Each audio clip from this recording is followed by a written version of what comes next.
Buenas. En el curso de hoy, como el nombre lo indica, vamos a hablar todo lo referente a diseño de base de datos. En el curso anterior, que los invito a que vean el curso anterior, hablamos todo el tema de los miedos que tenemos a la hora de enfrentar el trabajo con SQL, un curso muy interesante donde les dejo algunos tips para que puedan emprender sin miedo, desbloquear todos esos miedos.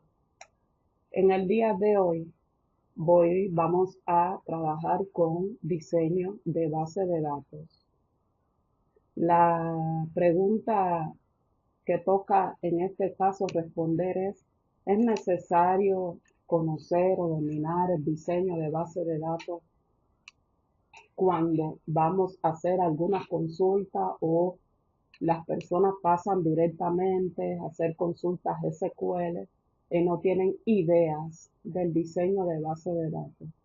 Si bien ustedes recuerdan, en la charla que yo di en el curso, en el video anteriormente, yo planteé uno fundamental y son los obstáculos en los join. Precisamente porque no conocemos, precisamente porque no tenemos dominio sobre diseño de base de datos, no comprendemos el vínculo que existen entre las tablas y se vuelve complicado en el momento en que se quieren integrar diversas tablas, alumnos, empleados, las notas, toda esta situación. Por tanto, el diseño de base de datos es el paso fundamental y esencial a la hora de emprender y aprender el lenguaje SQL, ¿no? ¿Por qué es importante un buen diseño de base de datos? Actualmente nosotros como arquitectos de datos o los que se han desempeñado como arquitectos de datos se han topado varias veces que con el transcurso del tiempo se almacenan datos, se almacenan datos, se almacenan informaciones y resulta que realizan alguna consulta y la base de datos a la hora o el servidor a la hora de devolverle la información se demora mucho tiempo en hacer ese proceso, o ya sea un update, o ya sea un delete, o inclusive sea un select. Todo este problema viene por un mal diseño de base de datos. Es decir, que si desde la fase inicial usted no hace un buen diseño de base de datos, usted no normaliza la base de datos, tiene datos que son redundantes, entonces en el momento que usted quiera consultar la información, eliminar la información o actualizar la información, se va a demorar mucho más ese procesamiento. Por tanto, el primer paso sería un buen diseño de base de datos. ¿Qué acarrea con esto? Un mal diseño, anomalías de almacenamiento, dificultades para insertar, actualizar y eliminar datos de forma consistente. Inconsistencia de datos, cuando la misma información, es decir, que es posible que tengamos diferentes información en varios lugares. Eso también es un problema, porque eso son inconsistencia de datos.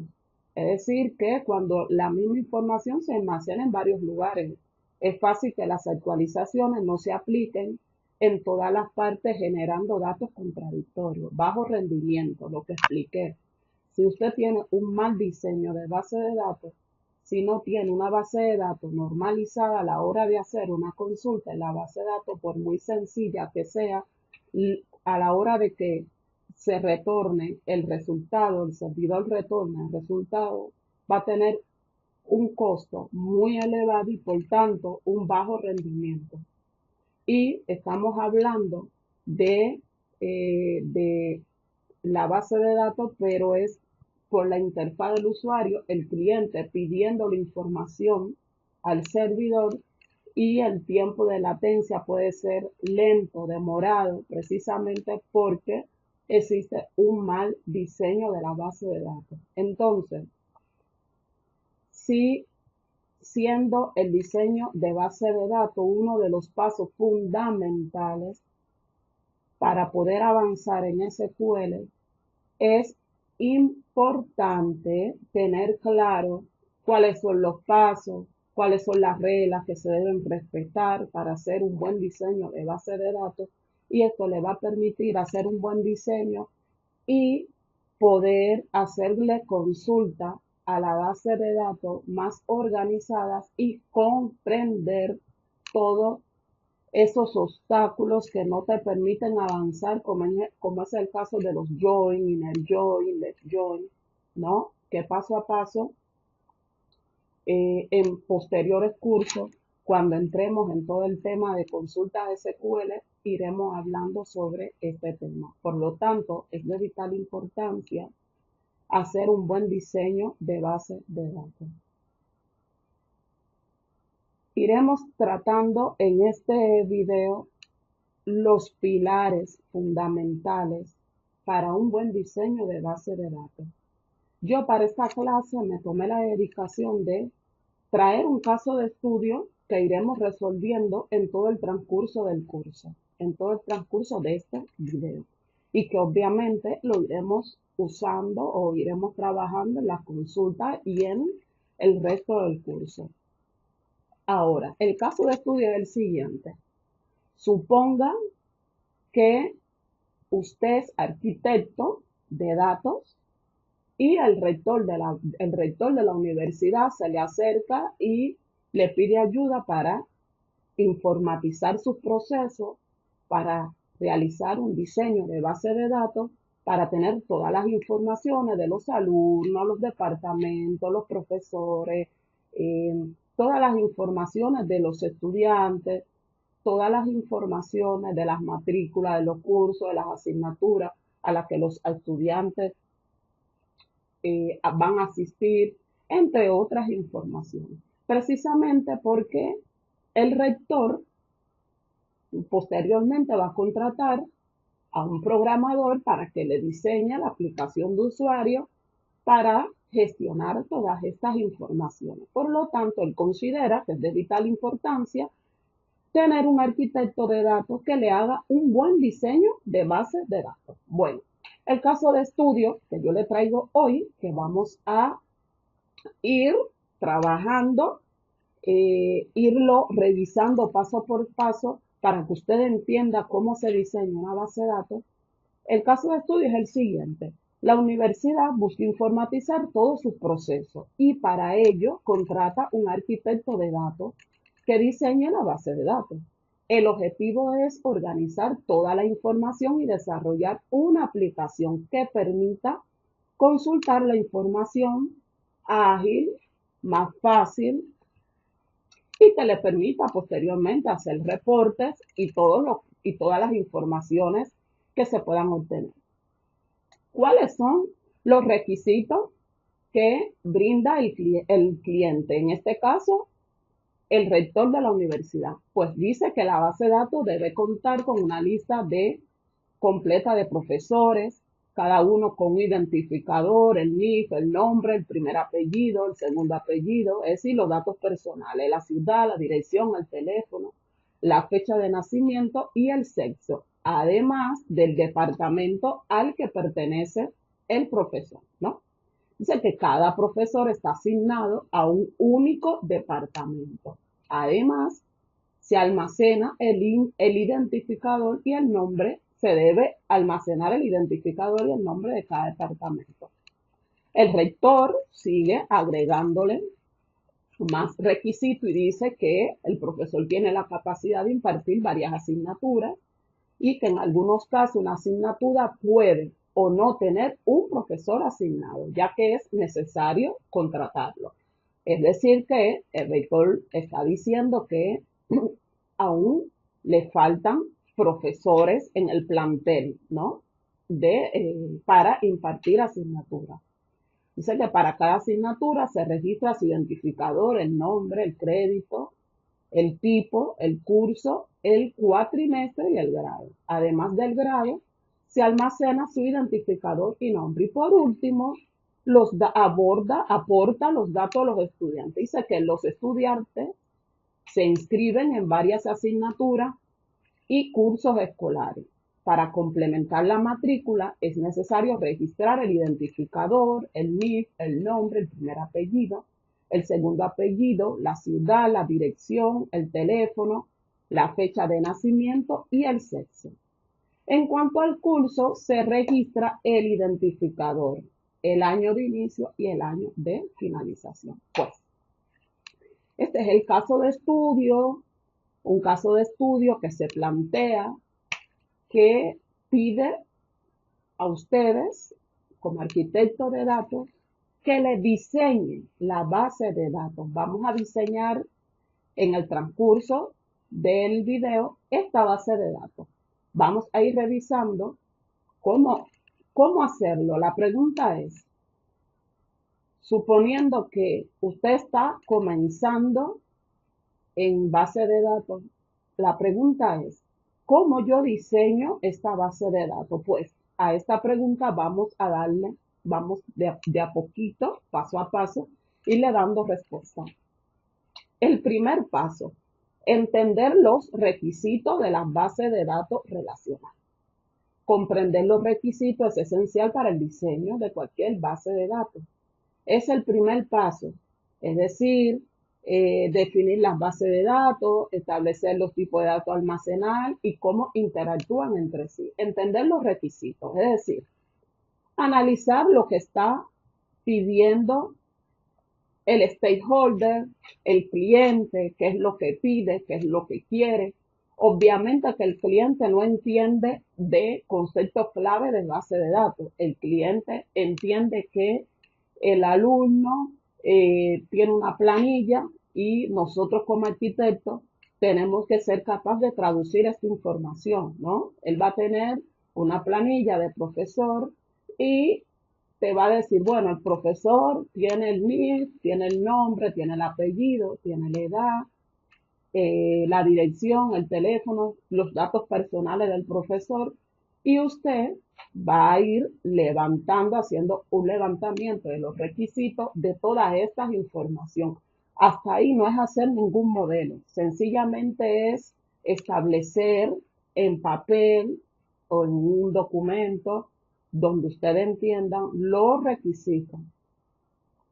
Es decir, identificar los objetivos. Empieza por definir los objetivos de tu base de datos. ¿Qué es para una aplicación web? ¿Un sistema de gestión de inventario? ¿Para qué es? ¿No? Esto le ayudará a ustedes a definir mejor esos requisitos para la base de datos. Entrevista con los stakeholders, que es lo que yo venía comentando. Realizar la entrevista con todas las partes incluidos los desarrolladores, porque los desarrolladores también van a brindar una perspectiva de decir si es factible hacer esa variante de diseño, porque posteriormente ellos son los que tienen que hacer la implementación, ¿no? La interfaz de usuario. Realizar entrevistas con todas las partes interesadas, incluidos los usuarios finales. En el caso de estudio que estamos planteando, el de la universidad, tener reunión con el rector, también pedirle al rector que si puede coordinar una reunión con el equipo de desarrollo que va a desarrollar el software, porque obviamente tienen que trabajar relacionadas. Esto te ayudará a comprender la necesidad desde diferentes perspectivas.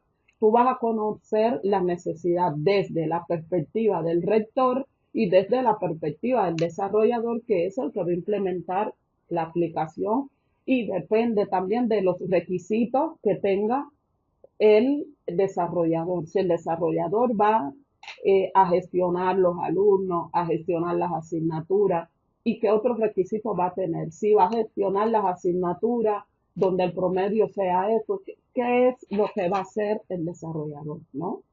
Y el otro, recolección de datos específicos. Obviamente, vas a levantar los requisitos, tienes que recopilar los datos, de dónde voy a obtener toda esta información, identificar la información que se va a almacenar, por ejemplo, lo que hablábamos para una base de datos cliente, se puede incluir el nombre, la dirección, el teléfono, el historial de compra. Hablábamos del caso de estudio que planteamos anteriormente, universidad, los profesores. ¿Qué información se va a recolectar de los profesores? Pues se va a recolectar el identificador, el nombre, los apellidos, la edad, esos tipos de información, ¿cierto?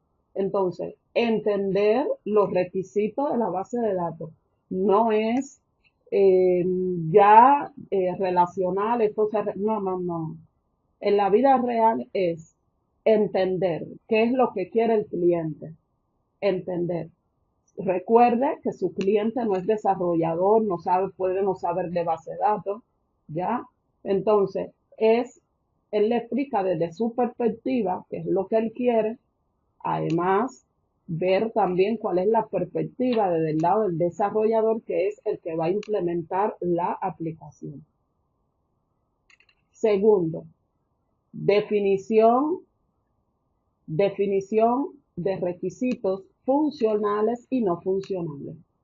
Estos son los requisitos que se describen lo que debe hacer la base de datos, incluyendo las diferentes operaciones que se va a hacer, operaciones de inserción, consulta, actualizaciones, eliminaciones. Es decir, definir cuáles van a ser las reglas del negocio. Todo eso se define en un documento o se va definiendo los requisitos funcionales que va a tener el sistema.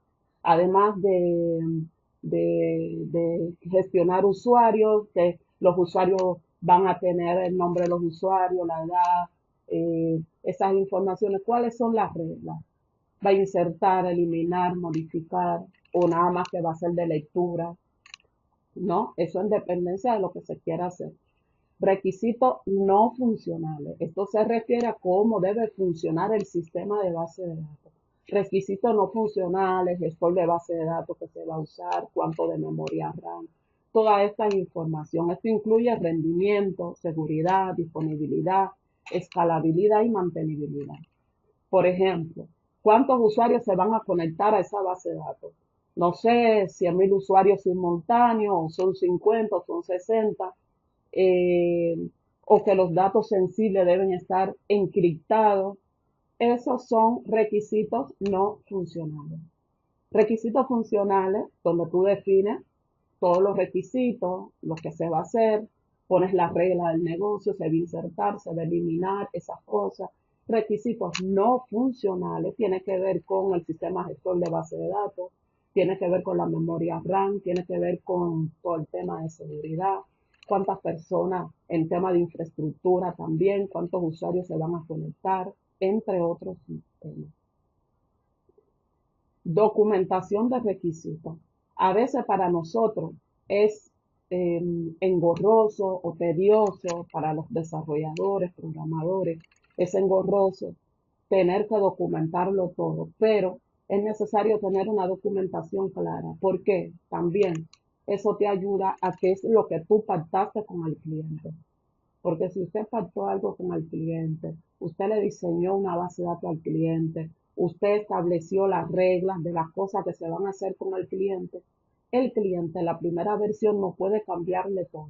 Porque hoy la base de datos es pequeña, pero puede ser que con el tiempo se convierta en una data warehouse, en un almacén de datos y sea mucho más grande o eh, cambie en diferentes perspectivas. Y entonces, si después que supongan ustedes que ya la base de datos está diseñada, que existan, que tengan datos y todo, el cliente después te dice, no, yo no quiero esto, o yo quiero que usted me cambie y me pongan estos 4 campos más, comprenden. Entonces, es de vital importancia tener una documentación clara y detallada. Una vez que se haya recopilado y definido los requisitos, es importante documentarlo de manera clara y detallada. Esto le servirá como punto de referencia a lo largo de todo el proceso de diseño e implementación de la base de datos y además, como dice el dicho, cuentas claras conservan amistades. Es decir, que el cliente va a saber qué es lo que se está haciendo, se va a dividir por fases para revisar cómo va evolucionando este proceso de diseño de la base de datos.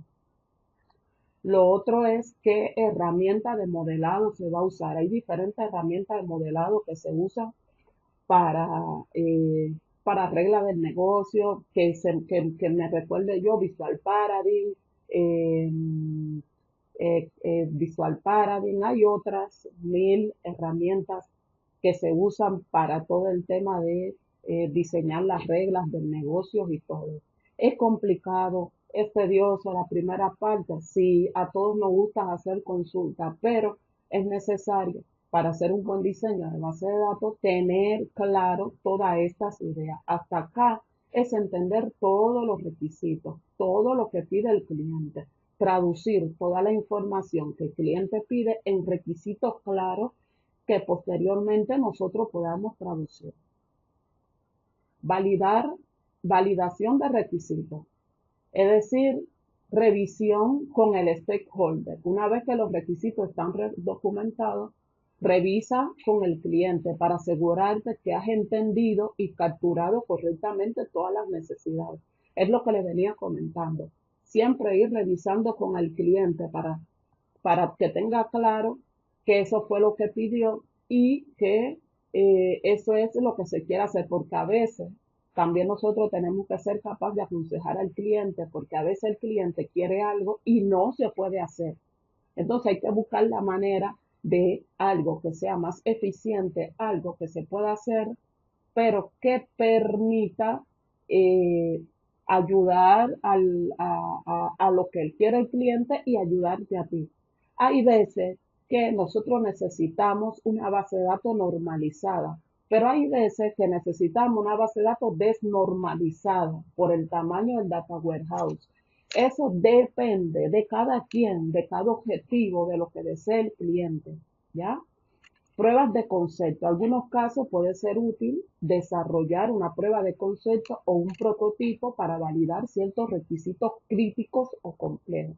Es decir, requisitos que tengan un nivel, cuando tú levantes requisitos, tú pones la complejidad que tiene. Si tiene una complejidad media o alta, usted hace una validación de prototipo para poder testear, probar y evitar identificar suposiciones incorrectas o malentendidos antes de comprometerse con el diseño completo de la base de datos. Consideraciones finales en esta primera fase, es decir, la primera fase, ¿cuál es? Entender el negocio, comprender, explicarle al cliente, sentarte con el stakeholder, incluido con el desarrollador, hacer las reglas del negocio.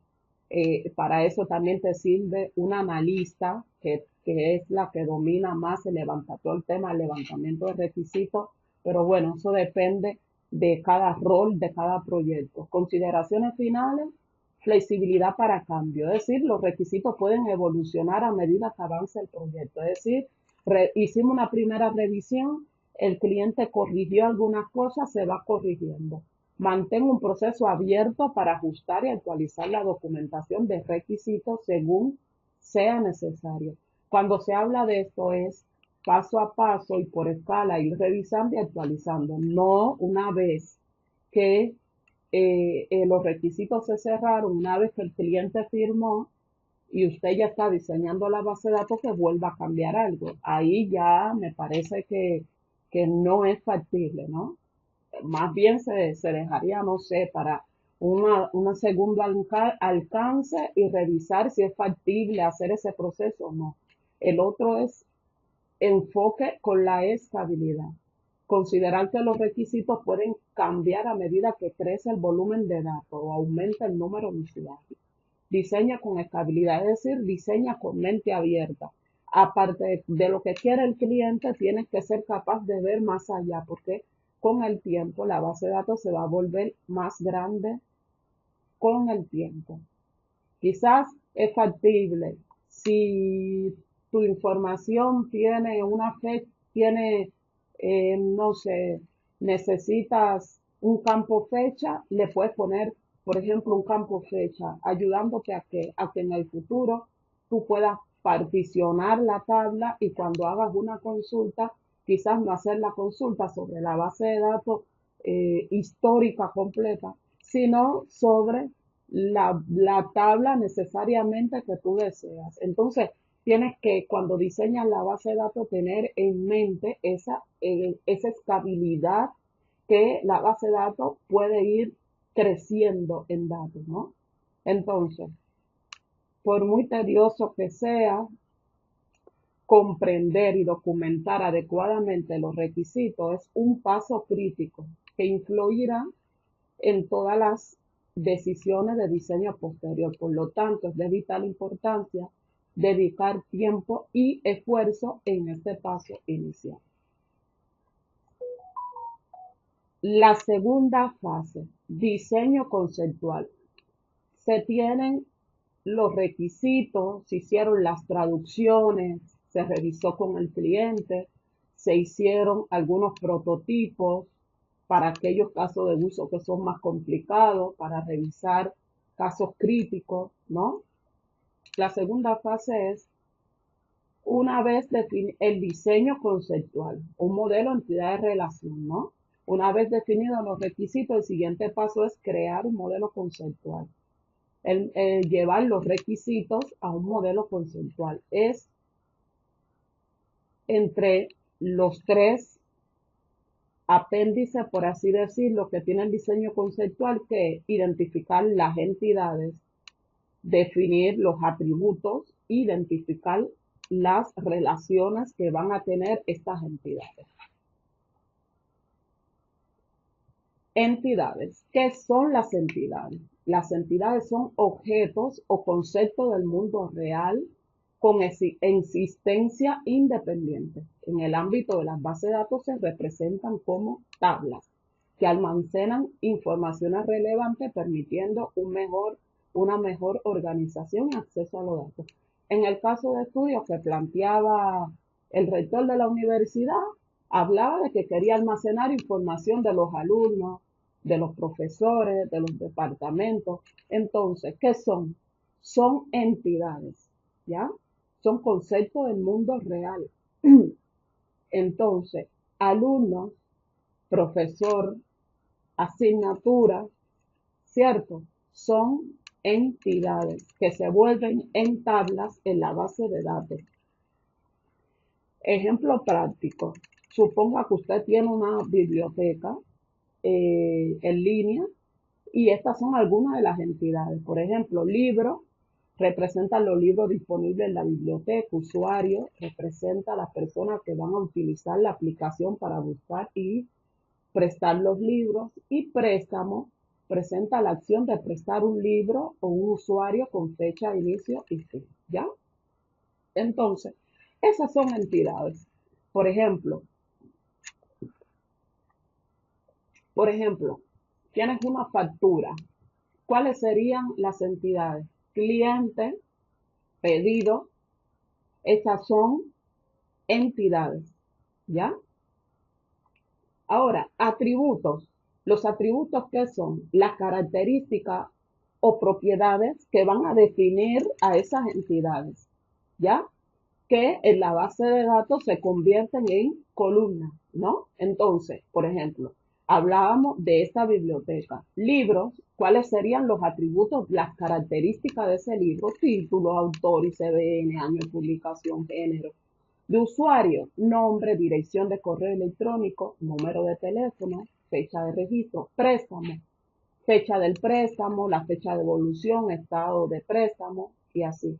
Por ejemplo, en el caso de nosotros, persona, ¿cierto? Persona, nosotros, persona. Es una entidad, ¿cierto?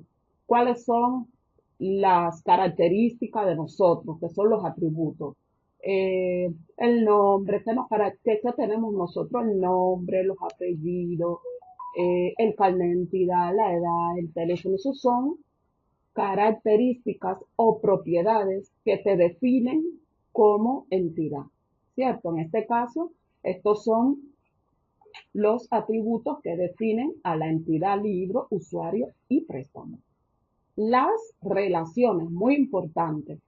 ¿Qué relación tiene el libro en este caso, ¿qué relación tiene el libro con el usuario y con préstamo? ¿Qué relación tiene? Un suponer. Entonces, identificar la relación, es decir, que el primer paso que vimos, ¿cuál fue? Revisar los requisitos, hablar con el cliente. El segundo, el modelo conceptual, que es identificar, eh, em, que sería identificar las entidades, identificar los atributos e identificar las relaciones. Relaciones, un paso muy importante. Las relaciones definen cómo se asocian las entidades entre sí. En el modelo relacional, estas relaciones se establecen a menudo mediante el uso de claves primarias, un identificador único de cada registro en una tabla. ¿Qué es una llave primaria? Un identificador único. Nosotros, ¿cuál es como persona? ¿Cuál sería la llave primaria, la clave primaria? Puede ser el DNI, la clave primaria. Obviamente no pudiera poner el nombre como clave primaria porque yo me llamo Janet y cuántas Janet no hay. Entonces, cuando usted registra esa información en la base de datos, Janet como llave primaria, y uses Janet para relacionar con otra tabla, Janet no es única en tu tabla, se puede repetir. Las llaves primarias son algo que es una característica única. Un atributo sexo no puede ser una llave primaria. ¿Por qué? Sexo, femenino y masculino. ¿Cuántos no son femeninos y cuántos no son masculinos? ¿Comprenden? Entonces, una llave primaria es algo único, ¿ya? Y la clave foránea es un campo en una tabla que enlaza una clave primaria. Ya lo dice, foránea. Es como decir que alguien viene del extranjero. ¿Qué quiere decir? Que alguien viene de visita del exterior. Una clave foránea es primaria en su tabla y extranjera en la tabla que la relaciona.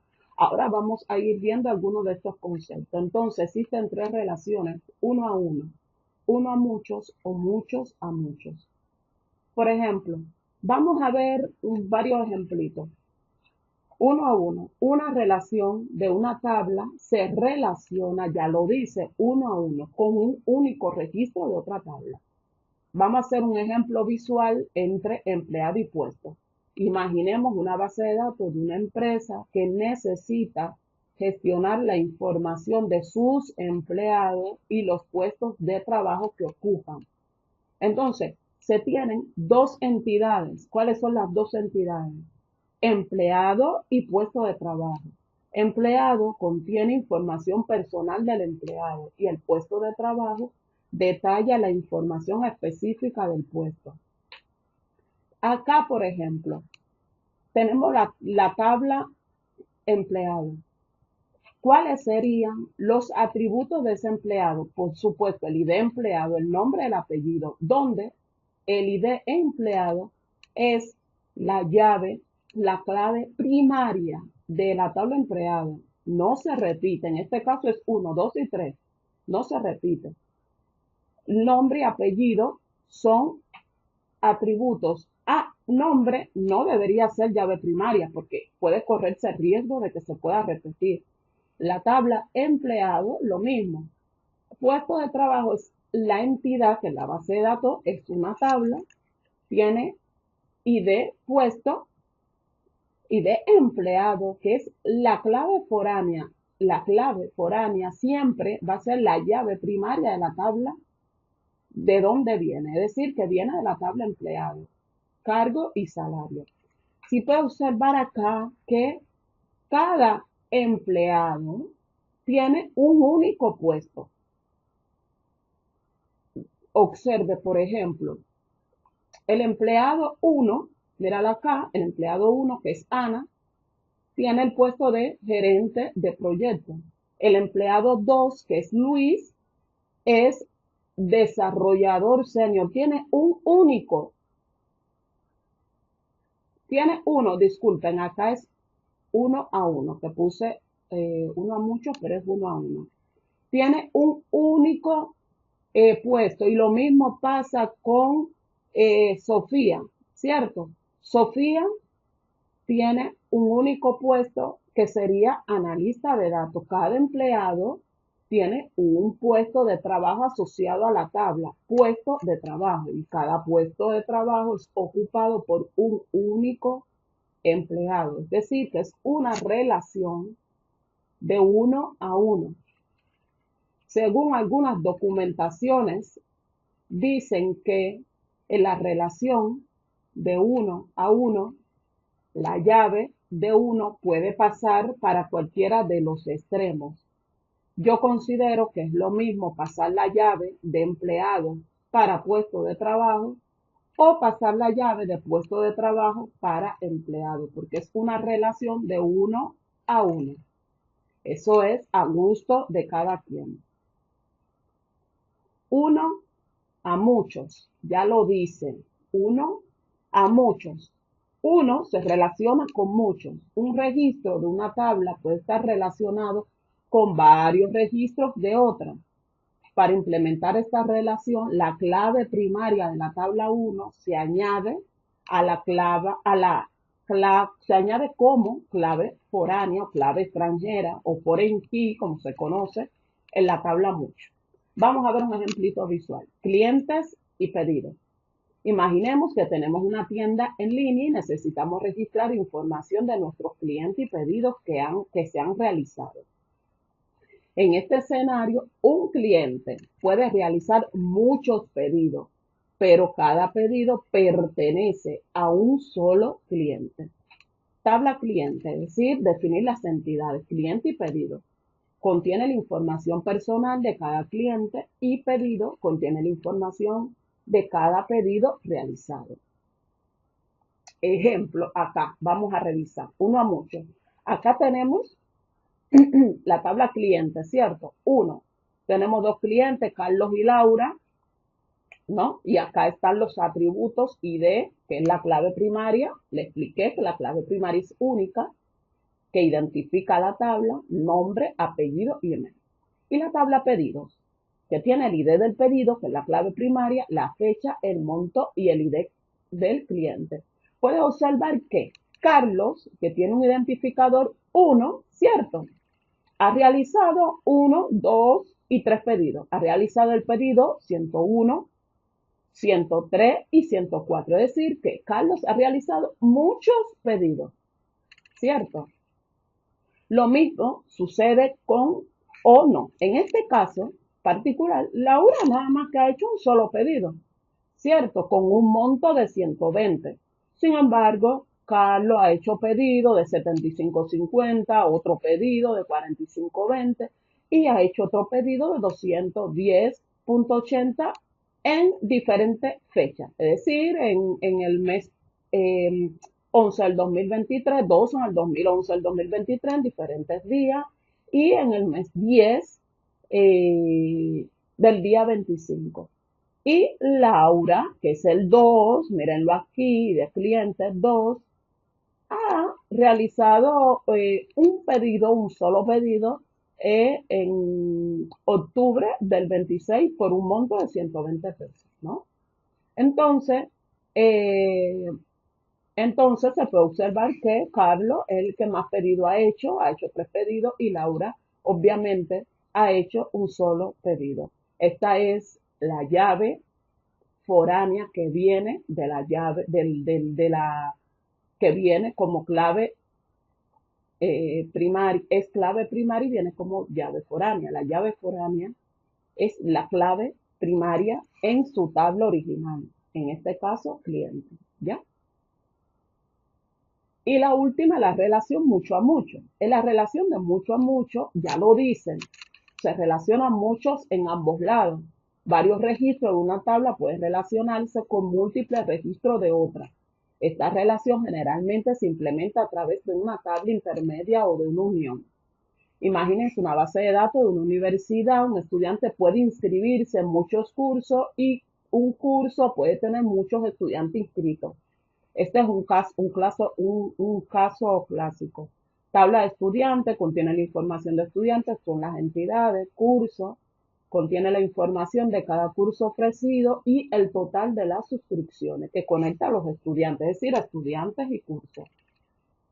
Acá aparece la relación mucho a mucho. B, la tabla estudiante, que sería la entidad estudiante, los atributos, ID estudiante, clave primaria, el nombre y apellido, los cursos, ID curso como clave primaria, nombre de curso y crédito. Sin embargo, acá es la tabla intermedia, que es la tabla de mucho a mucho, la tabla de mucho a mucho. Las llaves pasan como llave foránea. En este caso pasan como llave foránea. También pueden pasar como llave primaria y llave foránea. Eso es a necesidad de cada uno de ustedes. Como en este caso tiene una llave primaria llamada y de suscripción, pues no necesita pasarla como llave primaria foránea. Cuando usted la pasa las dos como llave primaria foránea, quiere decir que las dos juntas en su combinación no se deberían repetir. En este caso, tenemos ID de suscripción, que es la llave primaria, estas son las llaves foráneas. Por ejemplo, revisemos. Por ejemplo, revisemos que el ID estudiante 1, este que está acá, ¿quién es uno? Elena Torre. Elena Torre está matriculada o pasa los cursos 102 y 103, es decir, que pasa, ella está pasando programación 1 y base de datos, ¿cierto? Elena, en el caso de Elena. Y también podemos ver también que Javier está pasando el curso álgebra y programación 1, ¿no? Que sería el 101 y el 102. Pero acá también podemos ver que el 102, ¿ve? El 102, que es programación 1, lo pasa tanto Elena como Javier, ¿cierto? 102, 102, mírenlo acá, 102, programación 1. Y lo pasan tanto el estudiante 1 como el estudiante 2. Mónica, que es el caso del estudiante 3, pasa base de datos. Sin embargo, también puedo observar que Elena también pasa base de datos. Es decir, que es una relación de muchos a muchos. Muchos estudiantes pasan muchas materias y muchas materias pueden ser pasadas por muchos estudiantes. La relación 1 a 1, la llave de 1 puede pasar para cualquiera de los dos extremos. 1 a muchos, la llave de 1 pasa para muchos. Y en muchos a muchos se obtiene una tabla intermedia con las llaves de las dos tablas. Pueden pasar, pasan como llave foránea. La puedes definir como llave foránea y primaria o creas un campo que sea la llave primaria de esa tabla intermedia. ¿Sí? Entonces, hasta acá, antes de entrar en el tercer paso, hemos hablado de entender el negocio, ¿cierto? Comprender los requisitos. 2, el diseño conceptual, definir entidades, definir atributos e ir definiendo las relaciones, ¿cierto? Entonces, el tercer paso es diseño lógico.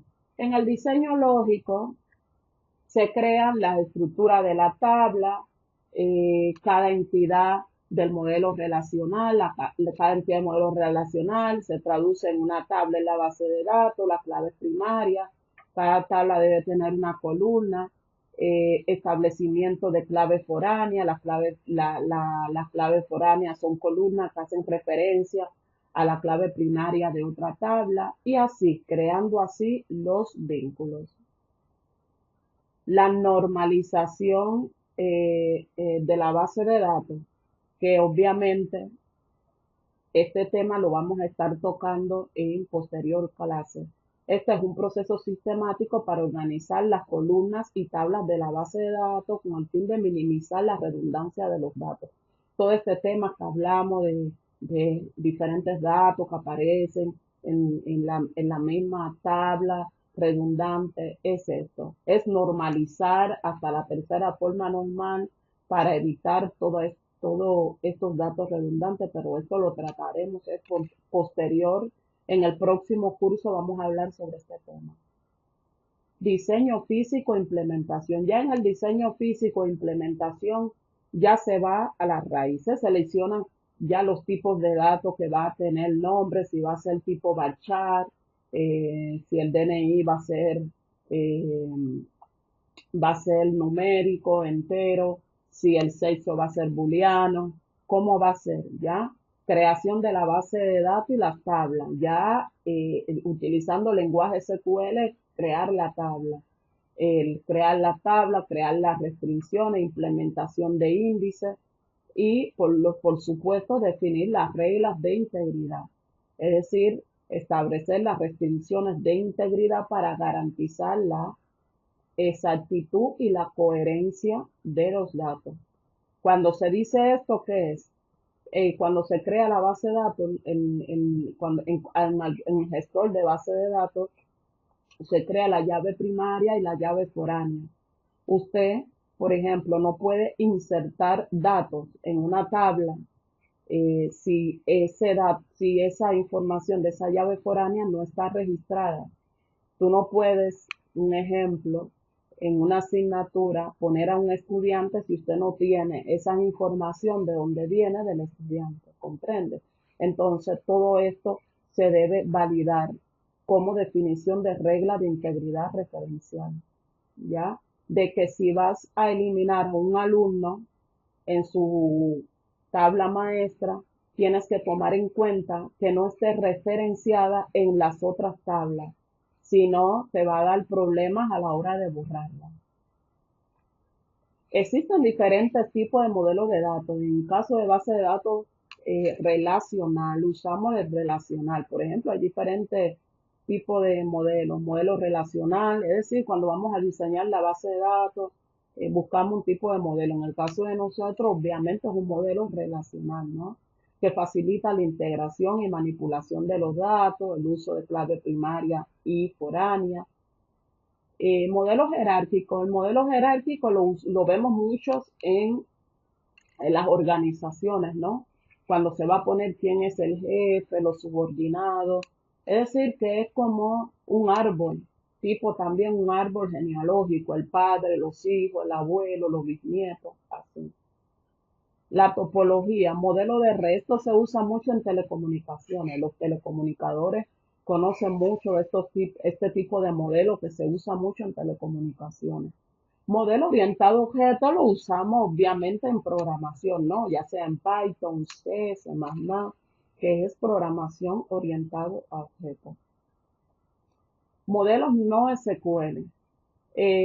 Los modelos no SQL los usamos precisamente en base de datos de tipos no SQL como Cassandra DB, Redis, entre otras tipos de base de datos que son no SQL, es decir, que no son relacionales, que se usan para almacenar otras informaciones que se almacenan tipo clave, valor, en dependencia y así. Ahora, vamos con el caso de estudio en cuestión. Luego de haber visto un backlog de cómo se debe hacer un diseño de base de datos, vamos a revisar en nuestro caso de estudio eh, todas estas informaciones. Paso a paso vamos a ir viendo el caso de estudio. Lo primero cuando usted tiene un caso de estudio, tiene algo, es leer con detenimiento, ¿cierto? Acá dice que obviamente ya esta información es general, de que la universidad busca información. Vamos al plato. Dice, la base de datos debe contener una lista completa de profesores. Ya te está diciendo de paso que profesor es una entidad, ¿cierto? Y dice que cada uno contiene un identificador, un NIF, un nombre, apellido, segundo apellido, ciudad, dirección, teléfono, fecha de nacimiento y sexo, además del departamento al que pertenece. Usted no tiene más información hasta este punto del departamento. Solamente le está diciendo que, aparte de esos datos, además, ¿no?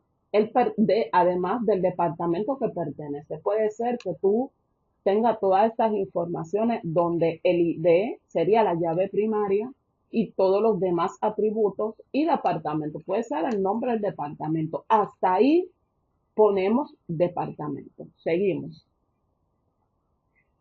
La llave primaria, ¿quién sería? ID, que es la que identifica a los profesores. Ahí puede ser también la llave primaria NIF, como ustedes entiendan, ¿ya?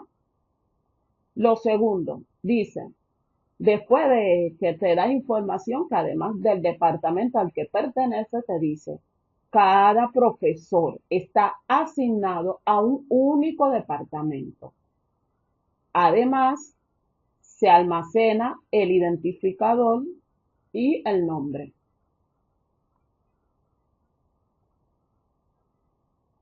Por lógica, aunque en el caso de estudio no se plantea, obviamente, el profesor pertenece a un único departamento y además estamos asumiendo, por lógica, que el departamento tiene muchos profesores, porque un departamento no va a ser de un solo profesor, mentira. En este caso, entonces, la relación sería que un profesor está asignado a un departamento, pero el departamento tiene muchos profesores, ¿ya? Entonces, acá sería la segunda, fíjense que ya no puedes tener departamento dentro de la entidad profesor, porque ya departamento se vuelve una entidad aparte, porque dice que además departamento tiene el identificador y el nombre del departamento, ¿ya? Entonces, quedaría de esta manera, profesor con su llave y sería ID departamento, donde ID departamento, ¿qué es? La llave foránea cuya llave primaria viene de departamento, ¿cierto? Para poder identificar y decir que el profesor está asignado al departamento en cuestión. Así quedaría nuestro modelito conceptual. Un departamento, la llave de uno pasa para muchos, ¿no? Un departamento es asignado a un profesor y muchos profesores pueden pertenecer a varios departamentos. Juan, Pedro y Manolo pertenecen al departamento 1 de álgebra lineal, pero nada más que pertenecen a un solo departamento, ¿ya? En este caso, acá se ponen los atributos y se seleccionan las llaves. ¿Ves? En este modelo conceptual no se pone cuál llave pasa para cuál. Sencillamente se ponen los atributos con su llave. Departamento asignado profesor. Esta sería el diseñito lógico, ¿cierto? Donde tienes el ID y el nombre y obviamente ID departamento, que aunque tenga un nombre diferente, es esta llave que viene de acá, que es llave primaria, pasa como llave foránea a la tabla de profesor. Vamos a revisar acá para que ustedes comprendan. Por ejemplo, ya este sería un diseño lógico, es decir, de la tabla de la base de datos. Acá tenemos la entidad departamento, la tabla de departamento, pues ya está en la base de datos. Sería ID y nombre. ID es la llave primaria, ¿cierto? Y aquí el ID también sería la entidad primaria. Por ejemplo, acá podemos ver que informática, ¿quiénes son los profesores que pertenecen a informática? Zoe, Manolo, Pepe y Juan. Ellos nada más que pertenecen al departamento de informática. Ellos nada más que pertenecen a un único departamento. Pero el departamento tiene varios profesores. Lo mismo sucede con matemáticas. En matemática tenemos a David, a Alejandro y a María. En economía tenemos a Cristina y a Antonio. En el departamento de educación tenemos a Esther, ¿cierto? Esther, Carmen y a Guillermo. En el departamento de agronomía, de momento tenemos a Micaela, un solo profesor. Pero además, en química y física tenemos acá a Alfredo y a Francesca. Pero también podemos obtener por las informaciones que el profesor nos dio que existían, para este caso, todavía los departamentos de filología, de derecho y biología no tienen profesores asignados. Pueden ser que todavía al rector de la universidad le falte contratar profesores, ¿no? Puede ser el caso. Seguimos con el análisis. Dice, un profesor tiene la capacidad de impartir varias asignaturas. ¿Mm? En algunos casos, una asignatura puede no tener profesor asignado, ya que es necesario contratarlo.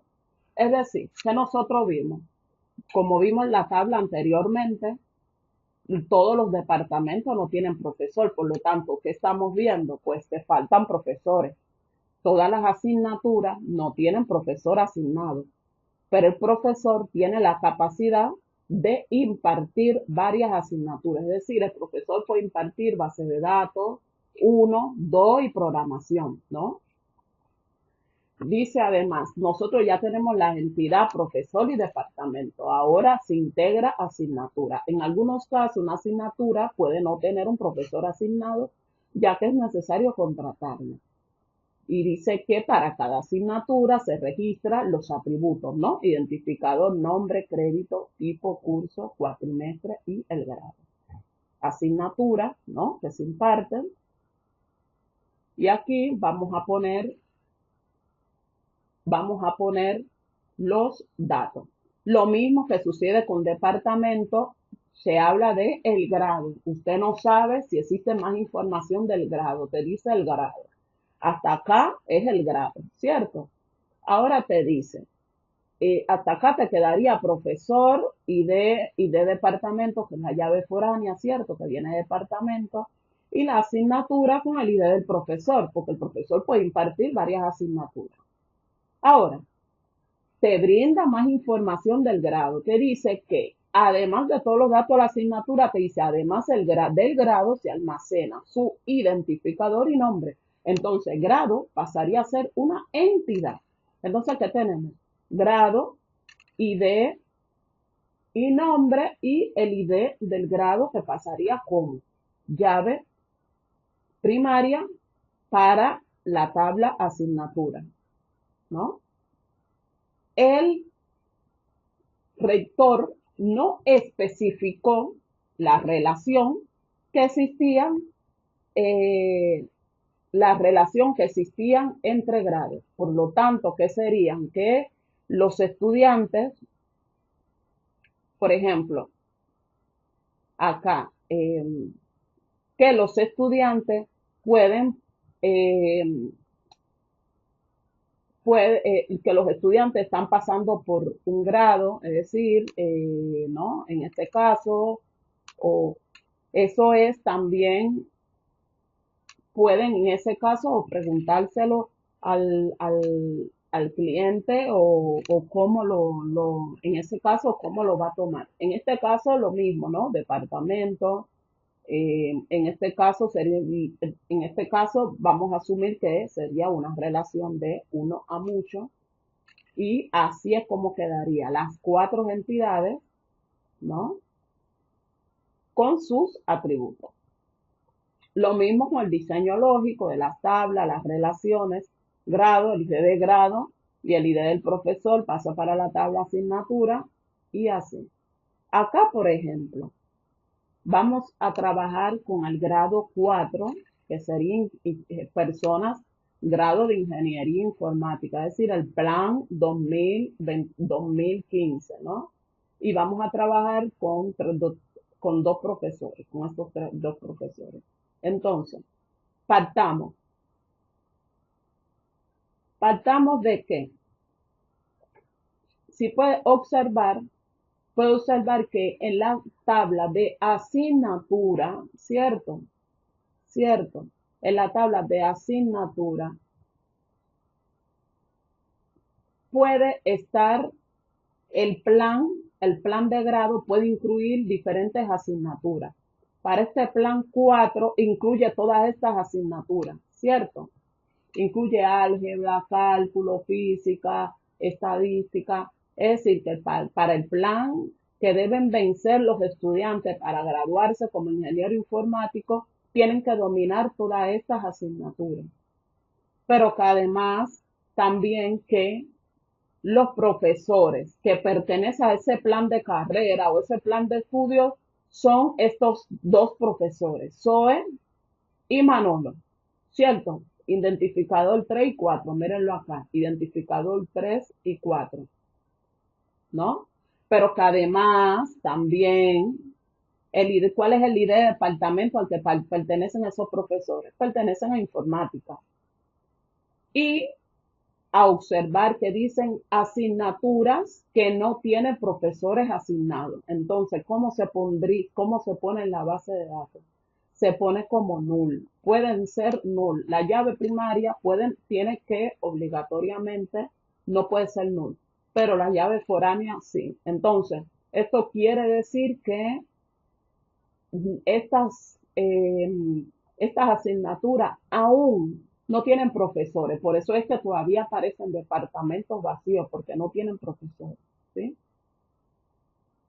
Hasta acá, hasta acá hemos registrado profesor, departamento, asignatura, grado. Ahora seguimos y dice que los estudiantes se inscriben en varias asignaturas y cursos escolares. Es decir, que los estudiantes se matriculan en varias cosas, ¿cierto? Para completar la matrícula es necesario registrar los datos del alumno, el NIF, el nombre, el primer apellido, segundo apellido, ciudad, dirección, teléfono, fecha de nacimiento y sexo.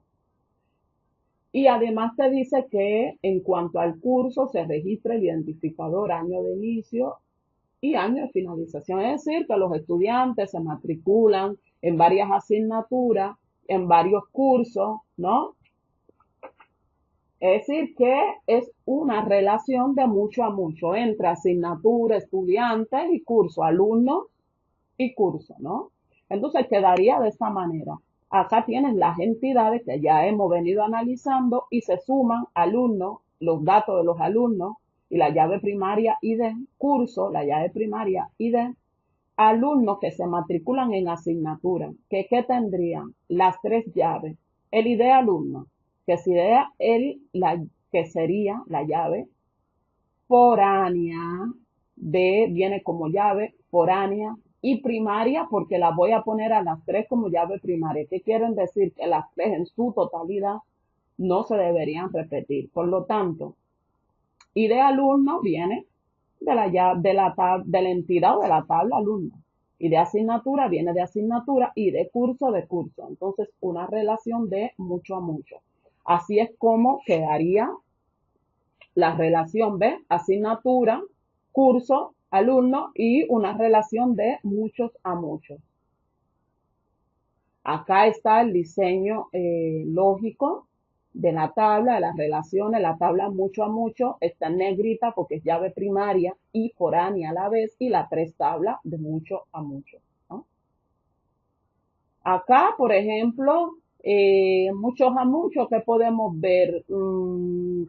Por ejemplo, podemos ver, vamos a ver si acá podemos explicar un poquitito más. Mira, por ejemplo, podemos ver que el alumno, Juan, que es el 1, Salvador, que es el 2, y Pedro, que es el 4, ¿no? Pasan las asignaturas, álgebra lineal, cálculo y física, lo pasa eh, Juan. Y Salvador, que sería el 2, también pasa las tres asignaturas. Sin embargo, Pedro pasa la asignatura álgebra lineal y cálculo, ¿ya? Entonces pasan muchos, pero además, además están inscritos también a varios planes de carrera, porque por ejemplo, el 1, que si no recuerdo, el 1 de Juan, está inscrito al plan de carrera 2015 y está inscrito al plan de carrera 2016, ¿ya? Y así sucesivamente. Es una relación de muchos a muchos. Ahora, los tres en su totalidad, los tres atributos no deberían repetirse. Este es el resultado del modelo relacional que se le va a presentar al rector de la universidad y bueno, ya se creará la base de datos, se hará el diseño físico en la base de datos y bueno. Como conclusión, ¿qué se puede decir? Que un buen diseño de base de datos es la piedra angular de cualquier sistema de información robusto, eficiente y escalable. La elección del diseño de base de datos, tanto en términos de las fases a seguir como el modelo de datos a implementar, dependerá obviamente de los requisitos de la aplicación, el volumen y la naturaleza de los datos. Y por supuesto, de los objetivos del rendimiento y de la estabilidad del sistema. En la próxima clase hablaremos de normalización de base de datos. La pregunta es, ¿está esta base de datos normalizada? Pues en próximas clases estaremos revisando este tema y estaremos hablando muchísimo de normalización de base de datos, ¿no? Entonces, hasta acá es el curso de diseño de base de datos. Espero que le haya gustado. Por favor, suscríbanse a mi canal, den like, dejen su comentario, eh, expongan qué les pareció el curso y compartan para todas aquellas personas que quieran aprender SQL y no sepan mucho de diseño de base de datos, por lo menos este curso les pueda servir. Saludos y hasta luego.